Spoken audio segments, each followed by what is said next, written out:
Hit the lights!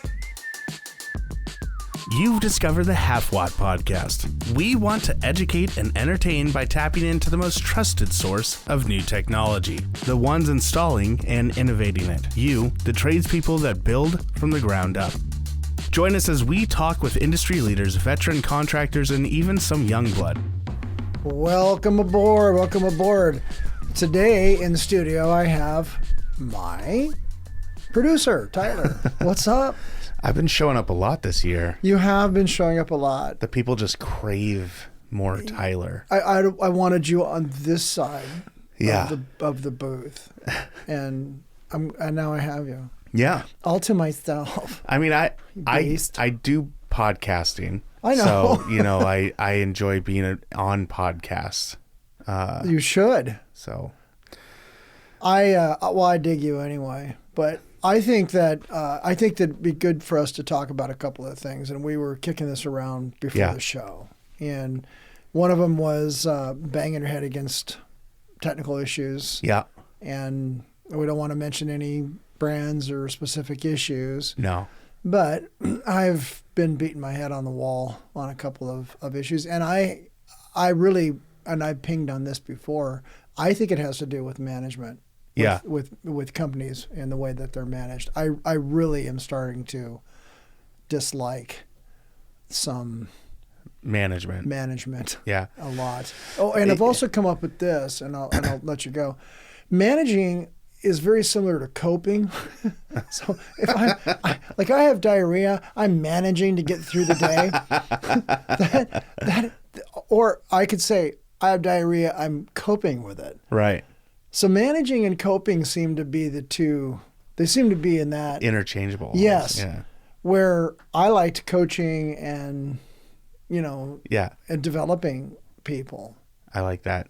Developing and helping people figure out stuff, not just, put square peg into a round hole, pound with big hammer. Make work. Yeah. Go collect more money and drive Tesla home. Whatever. It's just, God, it just drives me crazy. What is it that you do here, Tyler? God. What is it you say you do I would love for a manager to pull me into an office and have that conversation with me. Wouldn't you? I really would, because I think I would do well during that conversation. Be like, I don't know, what do you want me to do? Yeah. What does you want me to do this week? Yeah. Seriously.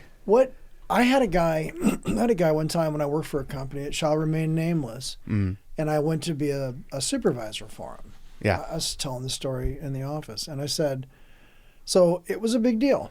And I needed the money. I wasn't making shit, and I think my wife at the time was making more than I was. So when the kids got sick, when I had kids, I would stay home. Yeah. And when they would get ticked off, I'd say, well, you could solve this problem pretty goddamn quick. Because if I make X and she makes Y, then if you paid me more than Y, let's just do the math, then I would be the main breadwinner. Right. And then when the kids got sick, then she could stay home. Well, how's it sound to you? Well, you could apply for this. Anyway, so I applied for this supervisor's position. And this corporate service manager they had hired back. Yeah. So he was working at this company when I was still in the military. They'd let him go right before I'd come there, or he'd left to go, I don't know, go be a guru or something. And then he came back. And so I didn't know him from Adam's House Cat. I'd heard about him, but I didn't really know him. And as he started to spread his wings and do what he thought was the right way to service this equipment, which turned out to be bullshit, I really had some issues with it because I've been servicing equipment at that point for a decade. And I'm like, this isn't right. So anyway, I applied for this position, and I'm sitting in there with my service manager and this corporate service manager. And he looks at me and he goes, well, you don't have any experience leading. Like you have you can't be a leader here. You can't supervise people here. You don't have any experience supervising. And I went, and I looked at him, and I kind of cocked my head to one side and closed one eye and I went, what? What the hell did you just say? And he goes, well, yeah, you don't have any experience, being a supervisor. Why would we put you in that position? And I said, did you read my record or resume before you came to this meeting? And you know how you're playing poker, you can... Yeah, you want to read the person off the cards. Yeah. So, he gulped, and I went, oh, shit. I said, really? I said, you came to a personnel review meeting and you didn't have the common courtesy to read my goddamn resume? Yeah. And my service manager, who was a former Navy guy as well, started snickering. And I just pulled the gloves off and just went after this guy. I just went after him with everything I had. I said, how dare you? How dare you? What the hell? I said, when you were still in junior high school, I was running people around the damn world. What is wrong with you? Yeah, it's hard to argue with someone who was in the Navy, who was doing, especially the stuff you were doing, and they put you in leadership roles right off the bat. Right off the bat, like they that's separate the whole wheat from point the of chaff. Navy. Like I've listened to several Navy SEAL shows now, right? Mm-hmm. Like I reached out to you. I was like, hey, do you know any Navy SEAL shows? Because I was looking specifically for shows talking about like the history of Navy SEALs or like the way the Navy SEALs works, Right. And not just Navy SEAls, but all special ops, right? So like the Army Rangers, the Marines, anyone like that. The SEALs, Force Recon Marines. Yeah, the SEAls is just the most vocal about what they do, I think.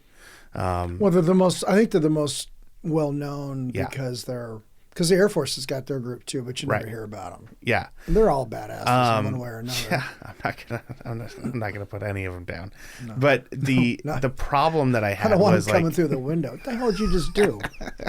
Yeah, the problem that I had with it is that every single Navy SEALs show is about leadership. Yeah. That's what they talk about is leadership on their shows, which I love that conversation, right? Sure. We're probably going to get into it here in a second, but like, that's not what I was looking for, right? Like, that's not what I was looking. I was looking for history. I was looking for, some stories and stuff like that.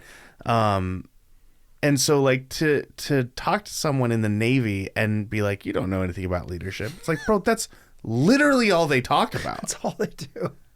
That's their whole thing is making leaders out of men.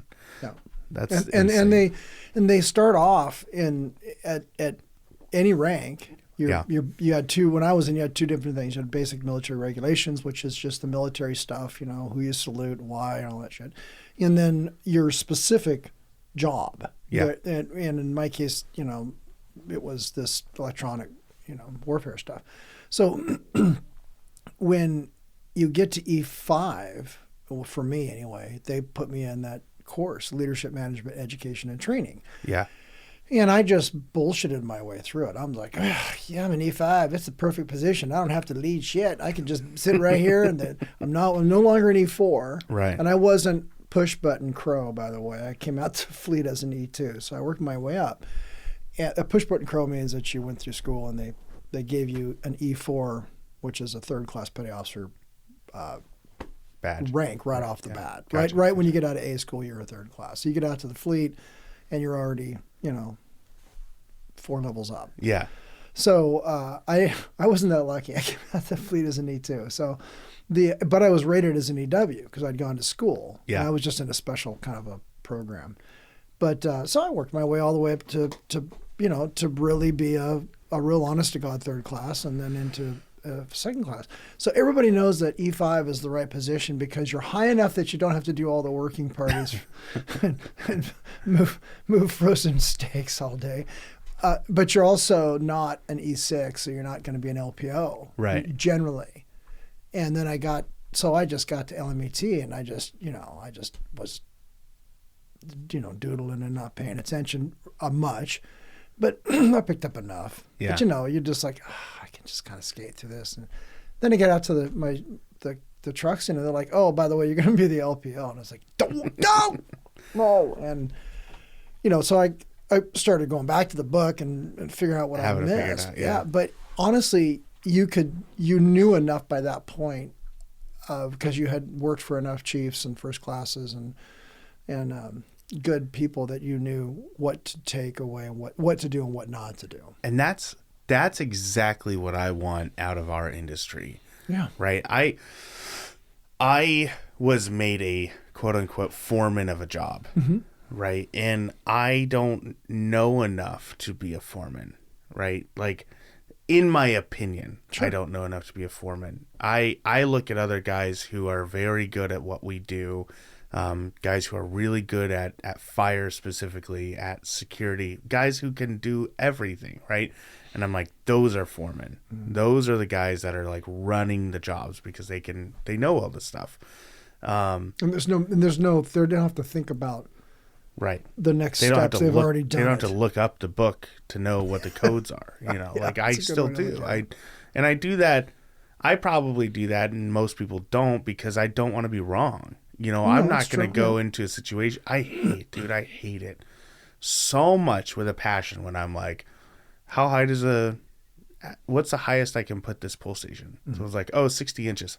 What? And I'm like, this is just, nobody's actually done this, but it's like, 60 inches. And you're like, 47. Oh, really? 60 inches? I go 47, so I never go above 48. I go 42 to the bottom of the actual box so that I know in there I've got 42 to 48, which is, 48 I think is the highest. Yeah, 48 is the highest. I always shoot for 47 because it's below that maximum height. Right. And I don't, above finished floor, and I'll have some, so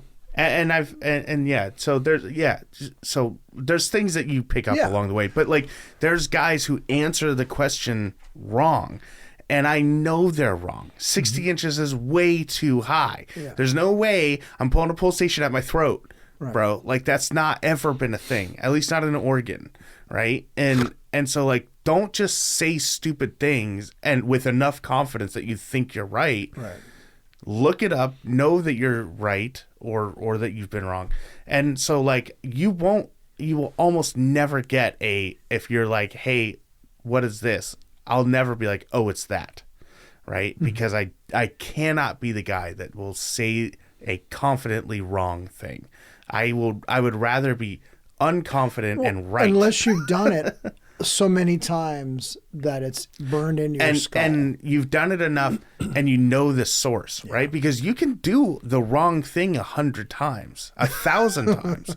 And you can always fall back on, well, that's what I've always done. Yeah. It's like that doesn't matter whether that's what you've always done. That's wrong. Yeah. Yeah. And we have to change what you've always done. Yeah, you can be incredibly like adamant about something and be incredibly wrong and adamant about that. Yeah, absolutely. Yeah. That's a problem with most of what's going on in the world today. You're absolutely freaking right. And so I think that there is a pathway for leadership in our trade. Let's just talk about in the low volt half watt trade itself. Okay. You start out as an apprentice, right? Like that structure is great. Depending on who you're with, you're either treated really well or you're treated like shit. Yeah. Right? And there's a lot of companies that are in between. And I think that there is a valid place for being a little bit treated like shit, right? Not fully, not taken advantage of, not bullied, not made to feel horrible about yourself, but enough to where you go, I need to be better.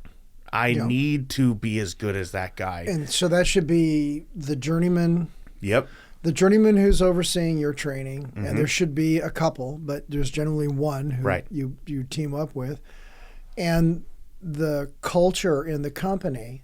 Yeah. And the training. The training agent for whoever you train under, if it's IAC or HTC or whatever.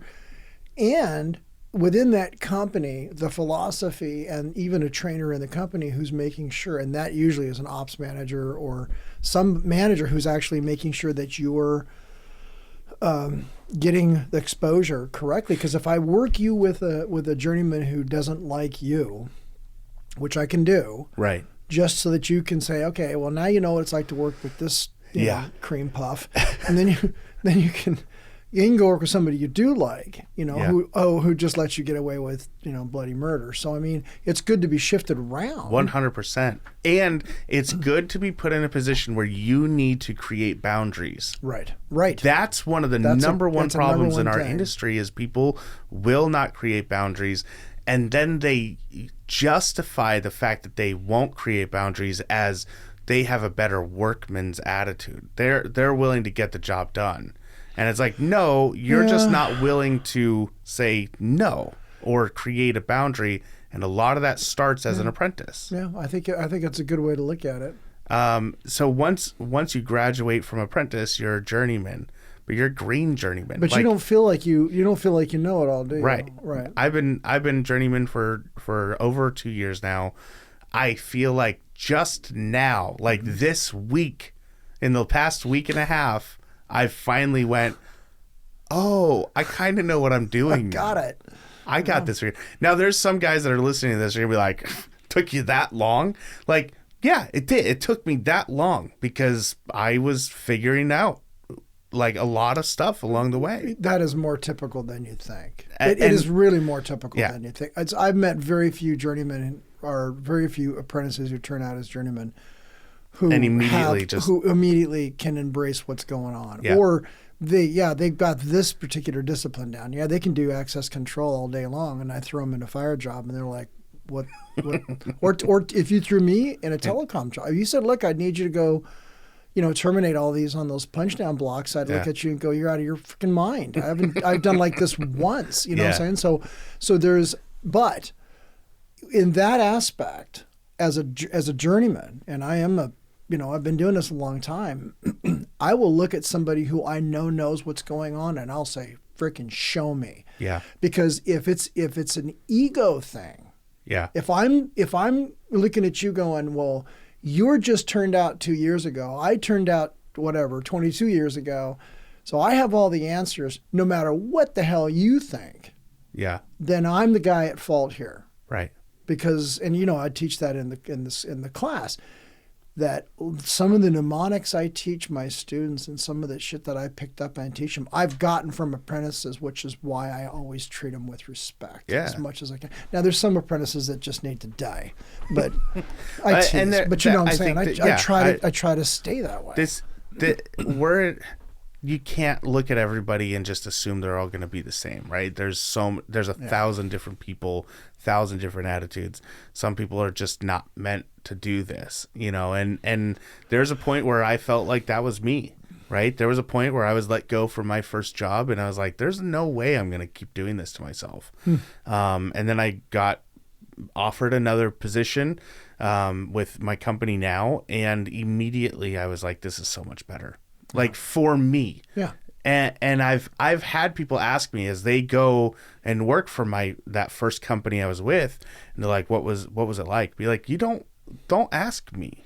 Right. I had a bad experience. Right, because your experience was poor. And it's like soured. So I know where I stand with them, and I'm not ever gonna go back, right? But they could be great for you. They could be exactly what you need. Right. And some people that I've talked to, that's exactly what they say. This is the perfect spot for me. And that I would never take that away from them, right? Just because I had a bad experience. On top of it, what that first company did was laid a foundation for me to start to understand where I stand in this field. Yeah. So that's, and so since then I've become a journeyman. I became, lead tech for a couple of jobs, and then foreman. And then I became a foreman for a couple of jobs. And what I learned was, I don't know everything like some guys. I can't just recall information like they do, but I'm more than willing to go and look it up. I do. And then there's guys that are so fast at their job, and I love seeing that. I cannot be that guy. Mm-hmm. I know that about myself, and some guys are like, oh, you really got to work on your speed. And it's like, no, I don't. The second I start focusing on being as fast as possible, is the second things get grounded out, is the second I forget to pull a wire for, SLC and enunciator and NAC. Like, I will forget something, right? And some people say that maybe I'm not as good of a tech. And it's like, no, I'm just not as fast. Everybody has their strength and do it the right way. Everybody does. And now there's a guy that I work with who he is fast, and he's very proficient at what he does, and I admire the hell out of him.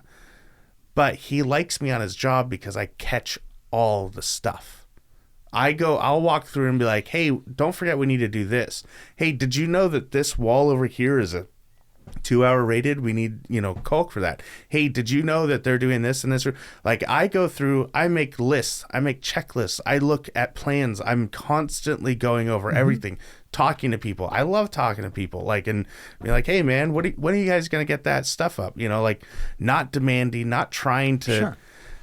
I'm pulling information together. That's a coach. And that's a team builder. I can help him be the best tech that he can be, and that's where I succeed as a quote unquote foreman, is being able to help other people find their pathway to get it done efficiently, fast. And honestly, Tyler, that's what a good foreman is. A good foreman, yes, you should be able to do everything else that your crew can do. Right. But I knew damn good and well that I had people that worked for me who were always going to be better than me at specific things. And I knew that was going to be okay, because I'm far from perfect. I'm far from perfect. And I also found out that I have limitations.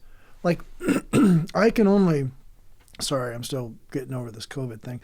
I have limitations on how much shit I can pack in my brain and keep on the forefront of my mind, while also, handling personal stuff and, baggage, and, I've got stuff from the office coming in, and I'm getting called over here and called over there, and, all these things.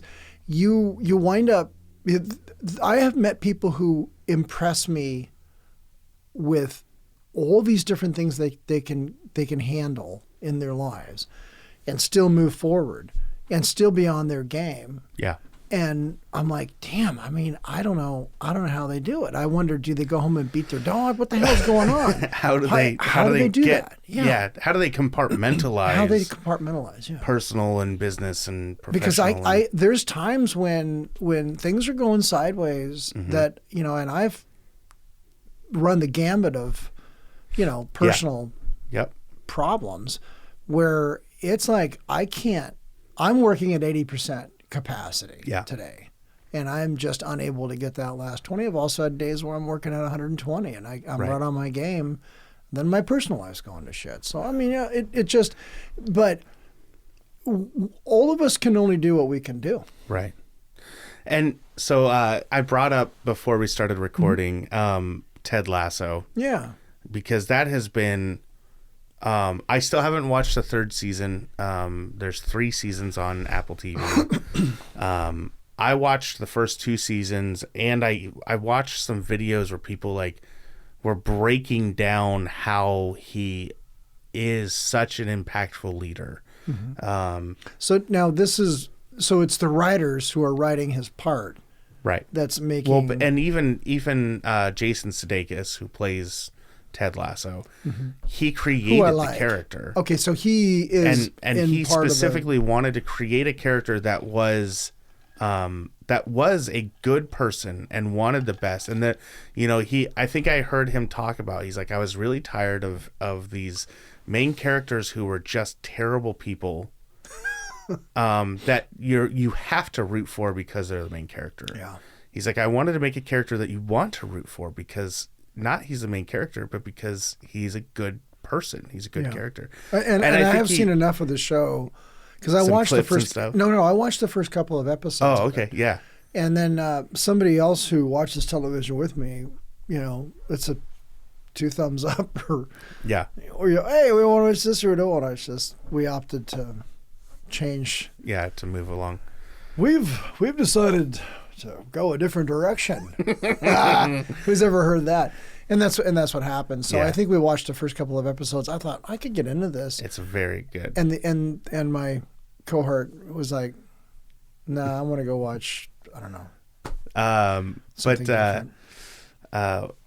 I think originally the character was created for some ESPN promos. Oh, really? That was the original character. So he was going to do that, that character for some ESPN stuff. And then they're like, this is a good character. Let's make a show out of it.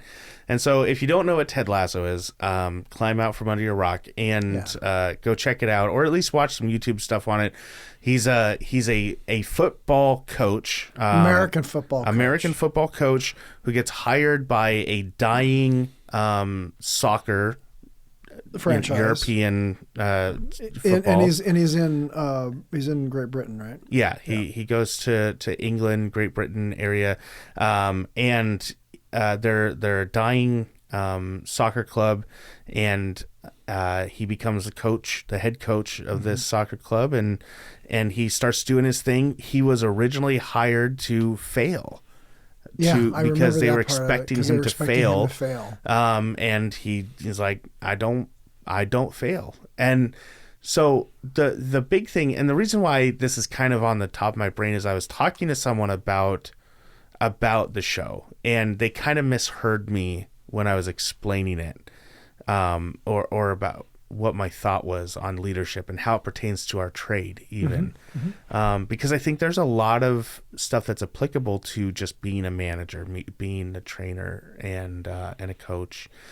And the big takeaway was, as someone's boss, as a manager, as a coach, Ted Lasso looks at the end goal, and we go, he's hired to make the team win football games. Right. That's his job.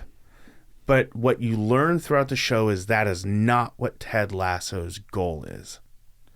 Ted's goal, his entire idea of leadership is make your people as great as they possibly can, and then you will achieve whatever you want. Do you want to win soccer games?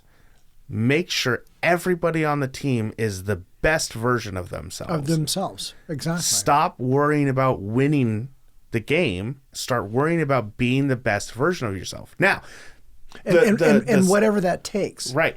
Now, being the best version of yourself means that you could win a soccer team, or a soccer game. You as a team can win that game, and nobody's going to stand in your way, because you guys are succinct. You guys have all worked hard. You've pushed yourself. Winning is a symptom of achievement, not the achievement. So we've kind of hit on this before, where I've said that one of the reasons that I will never go into management again is because I find very few places that can keep that philosophy without going, but the metrics. Right. The word "but" needs to come out of the English language, because everybody's pivoting on, well, you do a really good job, but, and I'm like, oh God, here it comes. And you're exactly right. And I said this on many occasions. If we are doing a good job, the metrics will reflect that. Right. But if I'm doing a job to make the metrics look good, then we are missing the point of the reason that the metrics exist. Right. And it's like, I love my healthcare and all that stuff, but every time I have an interaction with my provider, whatever it is, the insurance company's like, hey, how'd we do? Every time, like, do you want to know how many stars you have? Because, I called up my provider and said, I have an earache. Come on. Yeah. Like, you're okay. Like, let's get past this. But this seems to be such a metric-driven society, like the polls. Yeah. Oh, well, now, the this. polls say this. Who gives a shit what the polls say? Yeah.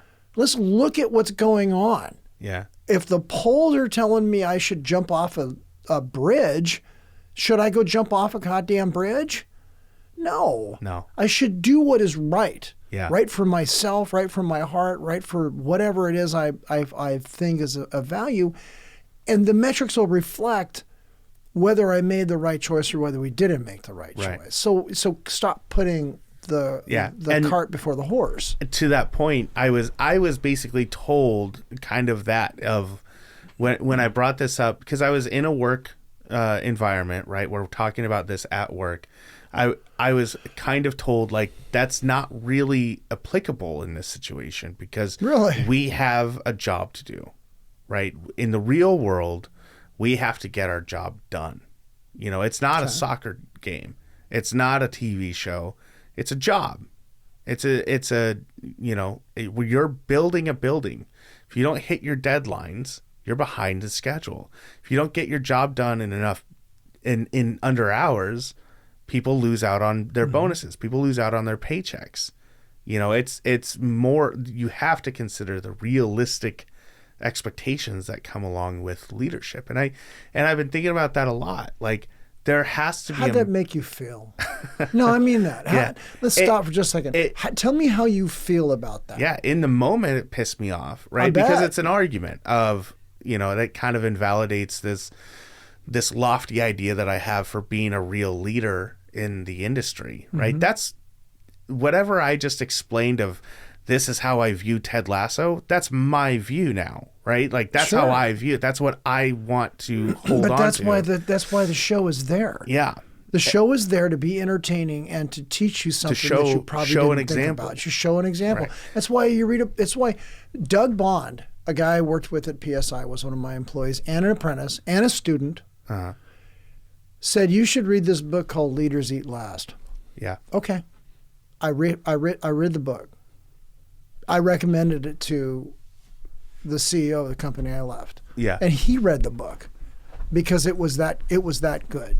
Yeah. It was that good. The book was that good. You know what the book said? Exactly what the hell you're saying right the hell now. Right now is what the book says. Yeah. The book says if you show up and you own a company, and if you start demanding how the company should be and you don't know a damn thing about the company, you're an idiot.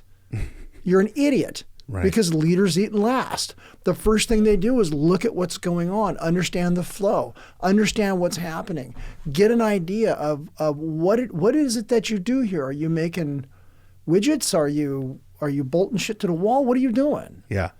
And then understand all that, and then start to make changes that affect the morale, which is what is the most important thing. Yeah. If you have poor morale in a company, it shows. Yeah. It shows all the way across the board. No one wants to do business with you because your people are, you know, they come out, they don't like what the hell they do. Why would they? And so, you know, a lot of times, so what I was getting at is like, I've been trying to think of like the logistics, the reality of the Ted Lasso approach. Sure. Right. How do you do that in an environment where it is so based on performance, on deadlines and stuff? And I've been trying to figure that out a little bit more. I'm looking off to the side because you can hear the gears whirring in my head. I would have to tell you that if I were in your shoes or in that position and somebody said that to me, I would probably stop and say, could you say that again? So I understood it better. Like, could you rephrase that? Because I'm dumb. Put it into words that Mike Brooks understands. And then after they said it again and I confirmed that it was the same goddamn stupid statement, I'd say you're out of your mind. Honest to shit. I'd say you're out of your mind. And I'm sorry I'm swearing on the podcast more than usual, but you're out of your mind. Yeah. Okay? Because, yes, a good friend of mine, and yours, you know, reached out to me today. He's on a project, and he looked at it, he goes, I think I may need some help with this. Yeah. And I looked at it, and I went, that's a big job. And he goes, this is the amount of time I have allotted to do it. And I said, that's not enough. Right. That's not enough. And I just pieced together what the scope of it was, what he'd shared with me, and the amount of time to do it and to get it done right. And I went, and all the alarm bells went off. And I told him that. I said, that is a bat squeeze. Yeah. Okay? Whoever wrote this job for you and gave you those hours does not understand what's going on. Have them call me. Yeah. Well, the guy was sitting next to him. And I said, he's an idiot. I didn't say that like he's an idiot, but he's an idiot. Yeah. Like he doesn't understand. And I don't mean that to say like he's dumb. I'm just saying he does not understand the gravity of the situation. So what you're about to embark on to do this job is now putting the liability squarely on your company's shoulders. Right. You are taking the liability on this. You have no idea how big that liability is. I'm looking at it. I'm not even near you, and I'm telling you that I went to pucker factor 30. You should be at pucker factor 50. Yeah. Seriously. And he went, wow. And they immediately went to get a change order. Right. Like within a half hour, he goes, thanks, I got to get a change order. Yeah. So the change is that the people involved will go, wow, we had no idea. I had no idea that the scope that the job was going to get scope creep. You're in the same exact position. Well, we've got deadlines to get. We got to get this stuff on the wall. Does it do you goddamn bitty good to pull wire that gets nicked and grounds? No. So if you're jerking wire as fast as you can through a wall, poorly, getting knots in it, right, tweaking the hell out of it, and then you've got a ground fault. How much time is it going to take you to troubleshoot that ground fault? So much more. So much more time. And I'm just one of the example. thoughts that I had was, with people on our management team, I have a hard time just in general with a boss, with a manager. And I've talked about this with people I work with quite a bit, where I have trust issues. Okay. Just in general, we could go back to my parents getting divorced. Like, it's all the way at 7 years old, all the way through my working career. I've been fired thinking I was doing a great job, and then it's like, nah, see you later. And I'm like, what? Like I have trust issues. I just do. And you hit on the big one right there. You start. I'm not saying that divorce is wrong, because I've had one, but I'm just saying that it starts hurts. there. Yeah. Because you're going into life with a little bit of a deficit. with the understanding that things can change at any time. Exactly. At any time you can wake up with your head sewn to the carpet. Because of that, managers and bosses, they have to earn it from me. And I think that gets people. Yeah. Wait, no, I'm the manager. You need to earn my trust. Bullshit. You work for me. You need to earn my respect. And I look at that and I go, no. Like, I'm the one that's working for you. I have to listen to you and take your advice. And it's really hard for me to do that. One of the things that I know it plays big into that is when I see a manager, when I see someone who works in the office come out into the field, right? And I've talked so much about this lately.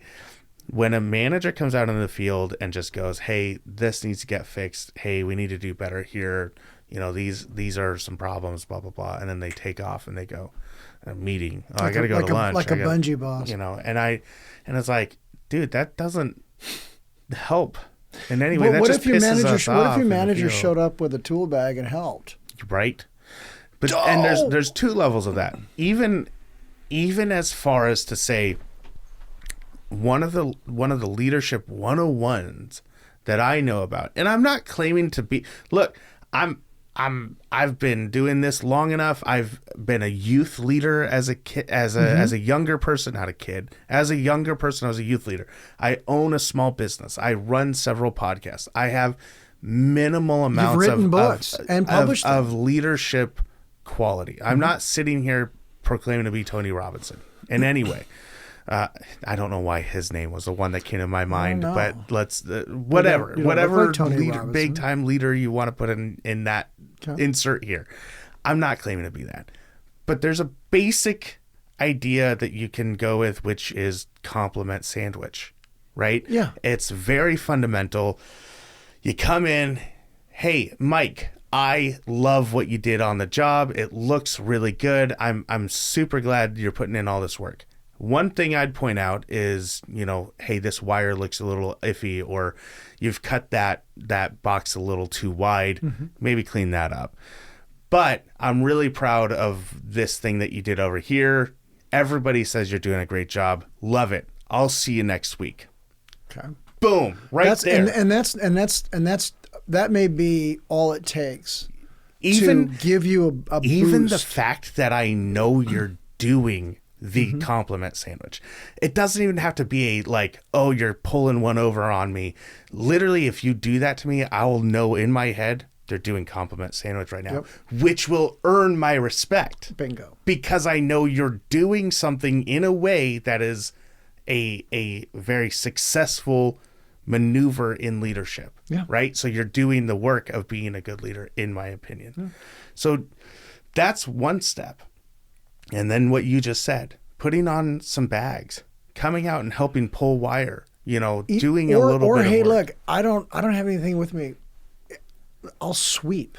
Something. Just something. What can help you stay on your task? Yeah. And is it demeaning if I'm a ops or a service manager? Is it demeaning as a service manager to pick up a broom and a dustpan, or hand you tools as you're working up on a lift or a ladder? Right. If you think it's demeaning for an ops manager to come out and take directions and orders from another journeyman or even an apprentice who knows the job, who's been there. If you find that demeaning, you're in the wrong gig. Yeah. And you're not a manager, you're a weasel. So here, we'll do a weasel speak podcast. That's bullshit, okay? Because you should be able to do my last CEO could do everything in the company when I worked for him. He could receive, he could put it in inventory, he could take it out of inventory, he could write the checks, he could like when I was working there, he could do all that. Yeah. Like he was showing me how to receive. I'm like, wow. Yeah. I mean, this guy really could do it all. Now he couldn't go out and install, he didn't have a license, but he was willing to, and that's the kind of guy he was. I like him. Yeah. I don't have any bone to pick with him. So I'm like, I get that. Yeah. Like that's the it boosts morale. It boosts the hell out of me. And this is what so I bring this idea to some people, and one of the things I get back again, like I'm throwing stuff out there, and I'm getting things back, and I'm trying to wrestle with it. Right. One of the things I get back is, well, you are a journeyman. You've been doing this for a couple of years. You shouldn't have to have one of us come out to show you how to get the work done. You shouldn't have to have us come out to teach you how to do this work. And I have two problems with that. Mm-hmm. The first is I didn't ask you to come out and teach me how to do the work. That's good. I asked you to come out and help me do the work. Mm-hmm. Literally what you just said. You should be coming out and taking directions from me. Yeah. I'm foreman, right? Yeah. I'm lead tech. And I need help. I'm the one that's here. And it's not even I need help. It's just, you want to come help? You want to come help your teammates? And the second point, let me just make this real quick. The second point. The second point is, it's not about you coming out and being my boss at that moment. It is about being a team member. Okay, you just said what I was going to say. Yeah. When I had a coworker that I wasn't a fan of. He's kind of annoying. And then I worked with him, and there's a bond that forms between people working on a job site. You're in the thick of it. You're working through problems together. You lean on each other to get things done. Mm-hmm. Hey man, I can't get this done. Hey, don't worry about it. I'll get you. Oh, hey, I got to go work on this. Well, let me go spot you. Do you want me to help you with that roll of wire? Things like that bring people together. So if you have a problem with an employee, if you have a problem with a manager, the thing that's going to solve that faster than anything is working together. Yeah. Right? Yeah. Because, it's a thing in dog sledding, isn't it? Where, like, if you have dogs that don't like each other, you tie them together and force them to work together to tow. Because that's what creates relationships. Mm-hmm. Being in the thick of it, being in the trenches together. Yeah. And so I wasn't asking to be taught anything. I wasn't asking for you to come and be my boss. I wasn't asking, these things that I'm like laying out, they keep twisting into either reasons they shouldn't have to do it or something like that. And I'm like, all I brought up was the idea that you come and help me with my job because I constantly feel like I'm helping you with yours. That's a good way to put it. That's a really good way to put it. Yeah. Yeah, there's nothing to add to that. There's nothing to add to that. Yeah, so that's been what I've been thinking about as far as like leadership and trying to be a good foreman and all of that. Because you're on your game. And you're right. Working with somebody you don't like will either make you or break you. Right. Right? Because you have to team up to do the work. and you'll figure it out. It definitely shows your character, I think right? Because if you're working with somebody else for a while and you're as a third party, if I was to put you engage on a job, right? Mm-hmm. And I come back and I'm like, hey, how's it been going?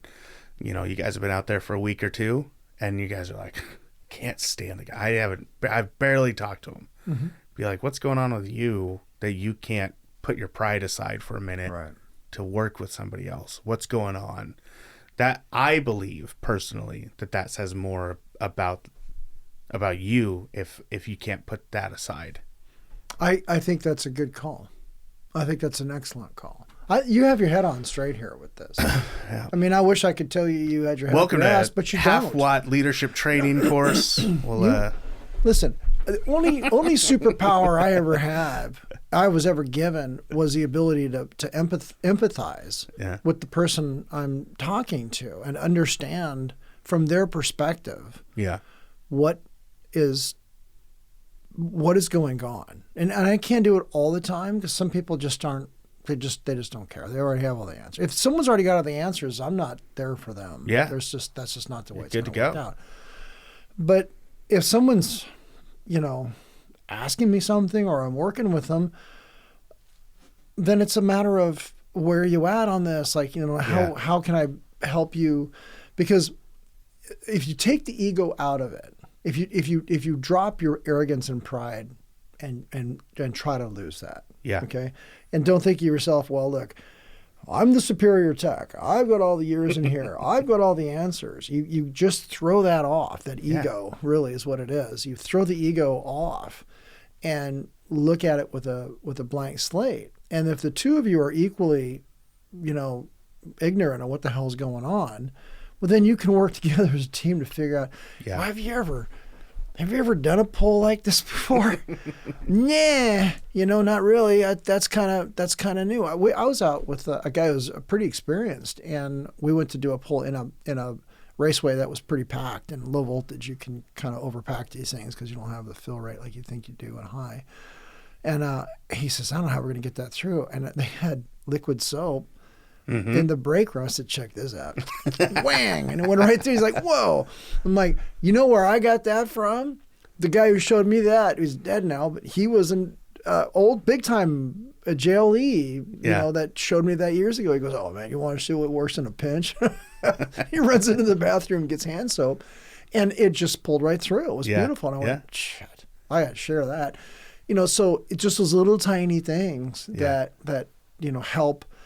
Now, in my particular case, the gentleman I'm working with on almost a daily basis is an animal. He's just a freaking animal. Yeah. Like I can't. If I have to help him out, it's something really. Something's up. Yeah. It's a bad day. But I'm like, damn. I mean, this guy and he absolutely is on his game. So now I'm like, good. He knows what the hell he's doing. I don't ever have to worry about that. I can focus on this, and it's allowed me to be better at the part that I can do. But you know that because you spent time with him in the field, right? Yeah. Yeah. And it doesn't take much. And I don't need him to prove anything to me. Yeah.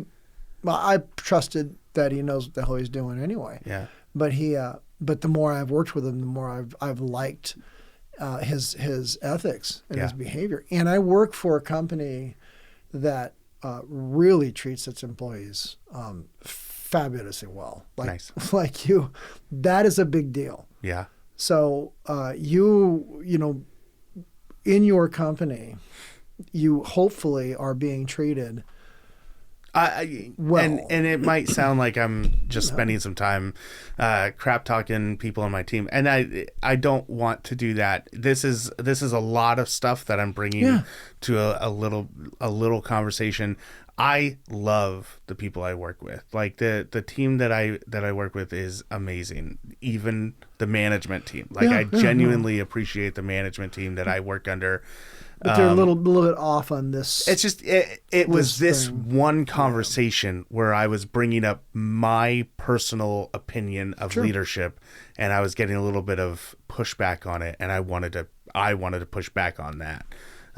So this is not like, I'm going to quit my job because I can't stand it. It's literally like, but it's fine tuning the job to fit what's going on. It really is. Hey there, Half Watts. This is Tyler, the producer, editing our show. And man, Mike and I really needed a therapy session apparently, because so far this conversation is only about halfway done. And I really, really enjoyed what we were talking about, and I think it was really cathartic for us, and I think it's really important to talk about. So I went ahead and cut it in half. If you want to listen to the second half of this episode, it's going to come out next week. It's just going to be a two-parter. And you can reach out to us if you liked what we talked about so far. You can hit us up at halfwattpod@gmail.com or follow us at Instagram at halfwattpod. And we definitely look forward to the next episode, the continuation of this conversation, and to see what you guys think. And hope you guys have a great week. Stay safe. Thanks for listening to the Half Watt Podcast. We always want to hear from you, and we encourage you to email us at halfwattpod@gmail.com with questions or even your own stories. Funny, crazy, or praiseworthy, we want to hear it all. You can follow us on Instagram at halfwattpod to stay up to date on our feed. And be sure to subscribe wherever you listen to podcasts. And share us with a friend, the best way to help us grow. The Half Watt Podcast is a production of Now Hear This Studios.